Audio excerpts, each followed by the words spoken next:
हरियाणा के राज्य मंत्री महिपाल डांडा का पिहोवा पहुंचने पर भाजपा कार्यकर्ताओं द्वारा जोरदार स्वागत किया गया। राज्य मंत्री महिपाल डांडा ने कहा कि भाजपा चुनाव के लिए हमेशा तैयार रहती है। भाजपा के कार्यकर्ता एक चुनाव खत्म होते ही दूसरे चुनाव की तैयारी में लग जाते हैं। उन्होंने कहा कि लोकसभा चुनाव 2024 को लेकर भाजपा ने बूथ तक पर अपने कार्यकर्ताओं की ड्यूटियां लगा दी हैं। उन्होंने कहा कि पन्ना प्रमुख से लेकर पन्ना समिति तक भी भाजपा के कार्यकर्ता बन चुके हैं। उन्होंने कहा कि इस देश में भाजपा से अलग जितनी भी राजनीतिक दल है, उनकी कोई भी विचारधारा नहीं है और न ही कोई लक्ष्य है। अन्य पार्टियों की एक ही विचारधारा है कि किसी भी तरीके से सत्ता प्राप्ति करना और सत्ता प्राप्ति करने के बाद लूटपाट करना, गुंडागर्दी करके अपने सबको लपेटे में लगाकर अपना पेट भरना है। लेकिन भाजपा की विचारधारा इनसे अलग है। भाजपा की विचारधारा है कि अंत्योदय करना, पंक्ति में बैठे अंतिम व्यक्ति या समाज की अंतिम व्यक्ति तक का उद्धार करना भाजपा की ये विचारधारा है। और जो लोग दूसरी पार्टियों में दुखी हैं, परेशान हैं, वे लोग उन पार्टियों को छोड़ भी रहे हैं और भाजपा में शामिल भी हो रहे हैं। महिपाल डांडा ने कहा कि पिछली बार भी हरियाणा प्रदेश में सभी 10 लोकसभा सीटें भाजपा ने जीती थी और अब की बार भी सभी 10 लोकसभा सीटें भाजपा जीतेगी, क्योंकि हमारा रोड मैप तैयार है। हम विकास करना चाहते हैं और लगातार विकास कर रहे हैं। जी सर, 2024 के चुनाव को लेकर क्या कुछ कहना है, किस तरह की तैयारियां जो है की गई हरियाणा लोकसभा चुनाव को लेकर? Bharatiya Janata party cadre base party है। हमारी पार्टी का कार्यकर्ता एक चुनाव खत्म होता अगले चुनाव की तैयारी में लग जाता है। इसके लिए हमने बूथ लेवल तक के सब इंतजामात अपने किए हुए। हमारे पन्ना प्रमुख तक बन गए, पन्ना प्रमुख से नीचे पन्ना समिति तक हम लोग जा रहे हैं।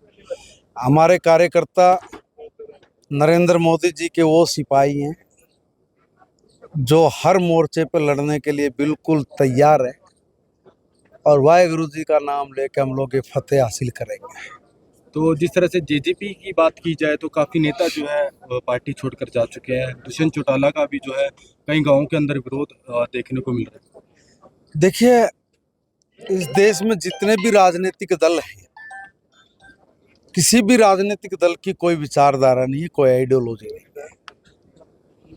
उन लोगों की एक ही विचारधारा है कि श्याम दाम दंड भेद किसी भी तरीके से सत्ता प्राप्त करना और सत्ता प्राप्त करके लूट मार करना, गुंडागर्दी करना, गरीब अमीर सबको लपेटे में लगाते हुए अपना पेट भरना। हमारी अलग से विचारधारा, हमारी विचारधारा अंत्योदय करना, अंतिम से अंतिम व्यक्ति का विकास कैसे हो, ऐसे विचार के साथ हम लोग आगे बढ़ते हैं जिसमें सब लोग सुखी हों, समृद्ध हों, खुशहाल हों। एक बहुत बड़ी राजनीतिक सोच के साथ हम लोग काम करते हैं, इसलिए हमारे में उनमें अंतर है। और जिस भी व्यक्ति की वहाँ आत्मा मरती हो, दुखी हो, परेशान हो, तो उनके लिए उनको लगता है कि भारतीय जनता पार्टी ठीक है, वो हमारे से जुड़ भी रहे, आ भी रहे और यहाँ पर उन लोगों को अवसर भी मिल रहा है। आपकी बार क्या लगता है कितनी सीटें जो है बीजेपी के खाते में प्रदेश के अंदर से जाए? प्रदेश में 10 की 10 सीट अब की बार क्या, पिछली बार भी 10 की 10 सीट थी, इस बार भी 10 की 10 सीट है। और वो इसलिए है कि हमारा रोड मैप तैयार है। हमने इस प्रदेश और देश की जनता को कहा है कि 2047 को फोकस करो। बीच में अगर ब्रेकर्स आ गए तो ये लोग फिर से इस देश को तबाह कर देंगे।